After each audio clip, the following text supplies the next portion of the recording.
अस्सलाम वालेकुम व्यूअर्स, कैसे हैं आप लोग। उम्मीद है कि आप सब खैर खैरियत से होंगे।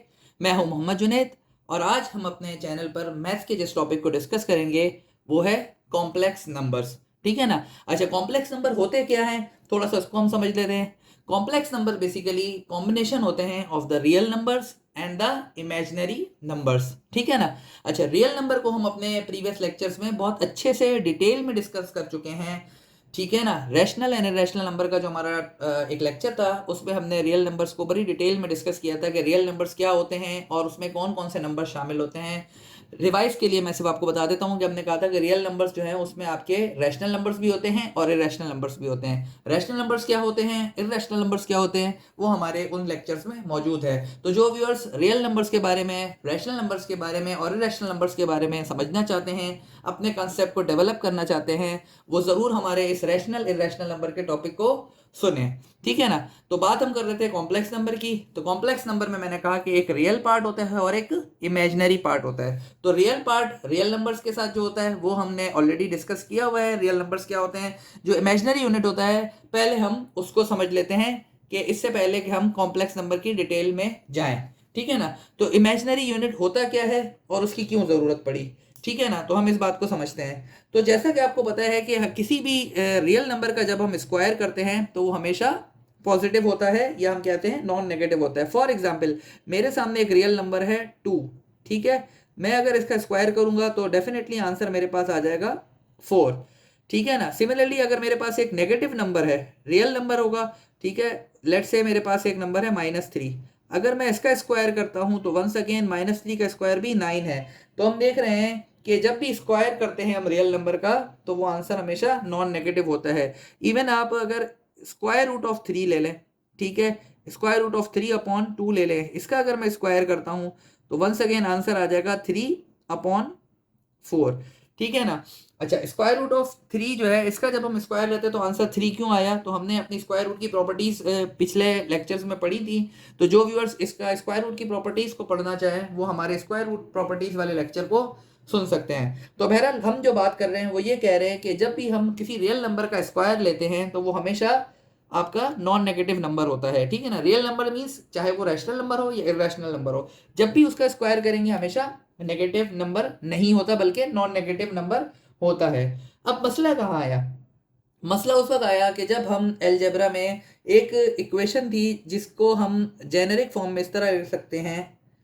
ठीक है ना। जब हम इसका सोल्यूशन सेट निकालते हैं तो आंसर मेरे पास आ जाता है x² = -a can be the any positive real number. ठीक है ना। तो a जो है वो ग्रेटर देन 0 है। तो मसला कहाँ आया कि जब हमने अलजेब्रा में ऐसे इक्वेशन का आंसर निकालना चाहा जो कि x² + a = 0 के फॉर्म में थी। क्यों, इसलिए कि उसमें x² बराबर आ रहा है -a के। फॉर एग्जाम्पल, जैसे मेरे पास एक है x² + 2 = 0। तो अगर मैं x² निकालता हूँ तो वो आता है -2। तो यहाँ हम देख रहे हैं कि स्क्वायर ऑफ अ नंबर जो है वो, square of a real number जो है वो माइनस में आ रहा है, हालांकि हम कह रहे हैं कि square of a real number is always the non negative. तो ऑब्वियसली ये फिर रियल नंबर नहीं हो सकता था।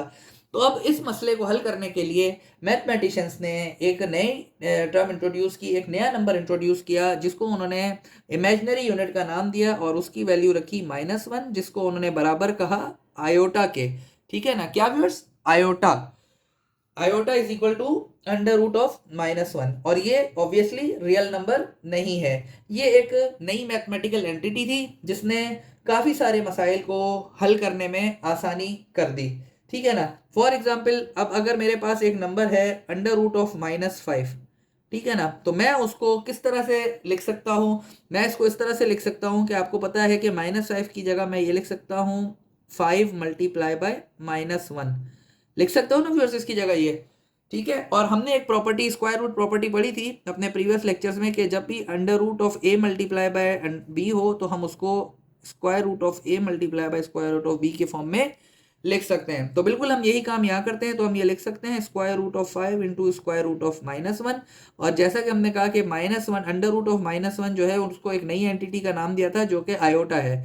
तो ये आंसर क्या बन जाएगा, √5 और आयोटा। ठीक है ना। ये आपका आ गया प्योरली इमेजिनरी नंबर जो कि मैथमेटिशियंस ने इंट्रोड्यूस कराया।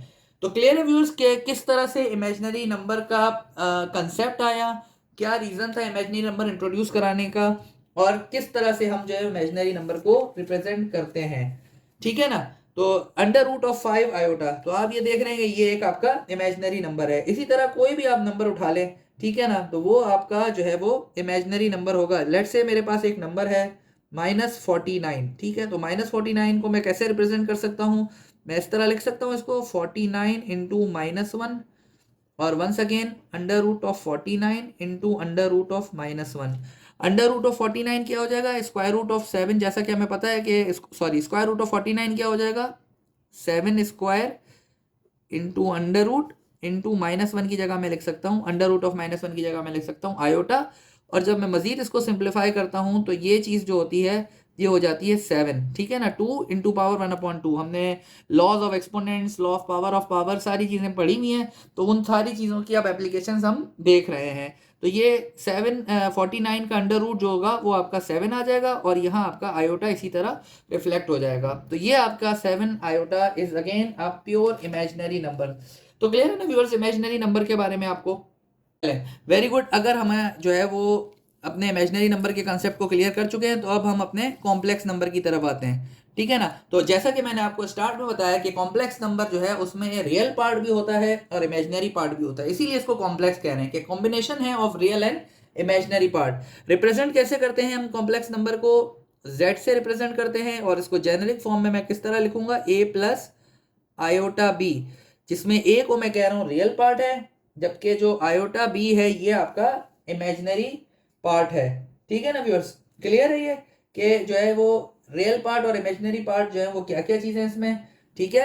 ए जो है वो real part of the complex number है जबकि जो बी है ये आपका imaginary part of the complex number है। अच्छा, इसको हम कैसे रिप्रेजेंट करते हैं, इसको हम रिप्रेजेंट करते हैं किस तरह से लिख के, रियल पार्ट है तो आर ई ऑफ जेड और चूंकि ये इमेजिनरी पार्ट है तो इसको हम किस तरह से लिखते हैं आई एम, इमेजिनरी के लिए आई एम शॉर्ट फॉर्म में और ये जेड, ठीक है व्यूअर्स। क्लियर है ये कि कॉम्प्लेक्स नंबर की जेनेरिक फॉर्म क्या है आपने ये देखी, उसमें एक रियल पार्ट होता है एक इमेजिनरी पार्ट होता है। उसको हमने लिखना हो तो किस तरह लिखेंगे, ये रियल पार्ट अगर मैं कहूं कि एक कॉम्प्लेक्स नंबर है a प्लस आयोटा बी, इसका रियल पार्ट क्या होगा तो आप लिखेंगे R E Z is equal to A और imaginary part I M Z is equal to B, ठीक है ना। क्यों, क्योंकि आई रिप्रेजेंट कर रहा है आपके इमेजिनरी यूनिट को, ठीक है ना। एक तो ये बात हो गई। अच्छा, दूसरी बात आपको मैं बता दूं कि इमेजिनरी नंबर्स को सॉरी कॉम्प्लेक्स नंबर को आप इन ऑर्डर पेयर फॉर्म भी लिख सकते हैं। जैसे कि मैं कह रहा हूं कि a प्लस आयोटा बी अगर है मेरे पास तो मैं इसको ऑर्डर पेयर फॉर्म में कैसे लिख सकता हूं, मैं इसको ऑर्डर पेयर फॉर्म में लिख सकता हूं a एंड b इस तरह। ये आपका रियल पार्ट, ये आपका इमेजिनरी पार्ट, ठीक है व्यूअर्स। क्लियर है। तो यहां तक बात करने के बाद मैं ये अज्यूम करता हूं कि अगर आपके सामने कोई कॉम्प्लेक्स नंबर हो तो आप उसमें से रियल और इमेजिनरी पार्ट को बड़ी आसानी से आइडेंटिफाई कर सकते हैं। तो चले मैं आपके सामने एक एग्जांपल रखता हूं। एग्जांपल है मेरे पास 4 + 9 आयोटा। तो अगर मैं आपसे कहूं कि मुझे इसमें रियल पार्ट और इमेजिनरी पार्ट बता दें तो आप बता सकते हैं व्यूअर्स। बिल्कुल, देखें जरा a प्लस आयोटा बी के फॉर्म में ही है तो रियल पार्ट कौन सा हो गया 4 हो गया, तो मैं कह सकता हूँ आर ई जेड जो है वो आपका रियल पार्ट z जो है ये आपका हो गया 4 और जो है इमेजिनरी पार्ट जो है वो क्या हो गया, इमेजिनरी पार्ट आपका हो गया 9, ठीक है ना। ये तो क्लियर है व्यूअर्स आपको कि कॉम्प्लेक्स नंबर्स क्या हैं। हमने क्या क्या देखा, कॉम्प्लेक्स नंबर के हमें स्ट्रक्चर को देख लिया, एक जेनेरिक फॉर्म को देख लिया a प्लस आयोटा बी, फिर हमने उसमें देखा कि एक रियल पार्ट होता है और एक इमेजिनरी पार्ट होता है।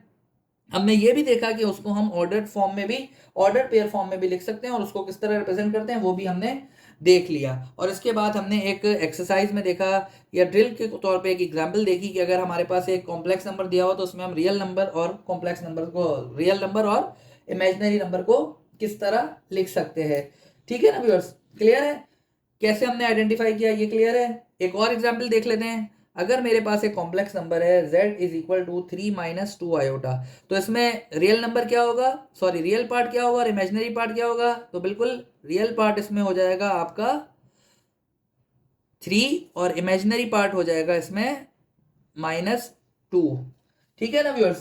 क्लियर है यहाँ तक आपको। चलें, जब ये बातें क्लियर है आपको तो हम जो है वो अपने अगले टॉपिक की तरफ बढ़ते हैं। कॉम्प्लेक्स नंबर को पढ़ने के बाद वो है conjugate of a complex number. जी, तो conjugate of a complex number क्या होता है? तो हमने अभी डिस्कस किया कि कॉम्प्लेक्स नंबर को हम लिखते हैं a प्लस आयोटा बी, ठीक है ना, z is equal to a plus iota B. अगर मैं कहता हूं कि मुझे इसका कॉन्जुगेट निकालना है तो मैं क्या करूंगा, मैं जस्ट इसके इमेजिनरी पार्ट की साइन को चेंज कर दूंगा। अगर मेरे पास complex number z is equal to a plus iota B है तो मैं कॉन्जुगेट इसका किस तरह लिखूंगा? कॉन्जुगेट की निशानी है कि आप z के ऊपर एक बार लगाएंगे और क्या करेंगे, इसके इमेजिनरी पार्ट की साइन को चेंज कर देंगे। साइन ऑफ इमेजिनरी पार्ट को आप चेंज कर देंगे तो ये हो जाएगा a माइनस आयोटा बी, ठीक है ना। अगर मेरे पास z हो a माइनस आयोटा बी, तो अब मैं अगर इसका कॉन्जुगेट निकालना चाहता हूं तो क्या हो जाएगा, a, और चूंकि मैं कहूंगे जो है वो आपका कॉन्जुगेट का मतलब आपने साइन ऑफ इमेजिनरी पार्ट को उलट देना है, चेंज कर देना है। तो ये चूंकि यहाँ माइनस थी तो ये हो जाएगी प्लस, तो ये हो जाएगा a plus iota B. Clear है व्यूअर्स कि किस तरह से हम कॉन्जुगेट निकालते हैं? ठीक है, तो चले हम एग्जाम्पल भी देख लेते हैं conjugate of a complex number की। फॉर एग्जाम्पल मेरे पास एक नंबर है z is equal to 3 plus 4 iota, that is real part, that is imaginary part. मुझे इसका कॉन्जुगेट निकालना है तो मैं किस तरह निकाल सकता हूँ, z bar is equal to 3 minus 4 iota, ठीक है ना। मैंने क्या किया, इमेजिनरी नंबर की साइन को चेंज कर दिया, या इमेजिनरी पार्ट की साइन को चेंज कर दिया। अच्छा, अभी हमने कहा कि हम जो है वो कॉम्प्लेक्स नंबर को किस फॉर्म में रिप्रेजेंट कर सकते हैं, ऑर्डर्ड पेयर फॉर्म में भी रिप्रेजेंट कर सकते हैं। तो लेट्स से मेरे पास एक कॉम्प्लेक्स नंबर है जो ऑर्डर्ड फॉर्म में है, ऑर्डर्ड पेयर फॉर्म में, वो है इस तरह से कि -5 और 6। तो हमने क्या कहा था, जो पहला नंबर होता है वो रियल पार्ट को रिप्रेजेंट करता है और जो दूसरा पार्ट होता है वो आपका इमेजिनरी पार्ट को रिप्रेजेंट करता है, ठीक है ना। तो अगर मैं इसका कॉन्जुगेट निकालना चाहूं तो किस तरह निकाल सकता हूं, z bar is equal to real part की साइन को आपने नहीं छेड़ना, इमेजिनरी पार्ट यहाँ +6 है तो ये हो जाएगा -6। तो क्या हो जाएगा, z बार बराबर हो जाएगा -5 -6। और अगर मैं इसको कॉम्प्लेक्स नंबर की फॉर्म में लिखता हूं तो मैं किस तरह लिख सकता हूँ, -5 -6 आयोटा। क्लियर है व्यूअर्स कॉन्जुगेट निकालना? एक और एग्जांपल देख लेते हैं।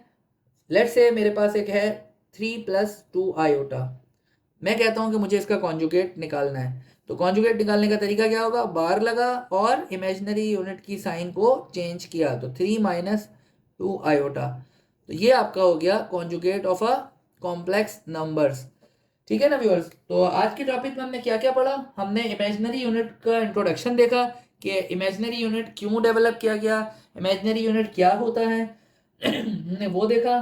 देन हमने कॉम्प्लेक्स नंबर के स्ट्रक्चर को पढ़ा, a प्लस आयोटा भी, फिर हमने उसमें देखा कि उसमें रियल पार्ट क्या होता है, इमेजिनरी पार्ट क्या होता है, हम कॉम्प्लेक्स नंबर को किस तरह से ऑर्डर्ड पेयर फॉर्म में रिप्रेजेंट कर सकते हैं, हमने ये भी देखा। फिर हमने आइडेंटिफाई करना सीखा रियल एंड इमेजिनरी पार्ट अगर हमें कोई कॉम्प्लेक्स नंबर दिया हुआ हो, और आखिर में हमने conjugate of a complex number निकालना सीखा, ठीक है ना व्यूअर्स। तो उम्मीद है कि आज का लेक्चर आपको अच्छे से समझ आ गया होगा। अगर आपको आज का लेक्चर अच्छा लगा तो आप इसे लाइक भी कीजिए, सब्सक्राइब भी कीजिए और अपने फ्रेंड्स को ज़रूर ज़रूर फॉरवर्ड कीजिए। चले आखिर में अपना बहुत ख्याल रखिएगा। अस्सलामु अलैकुम।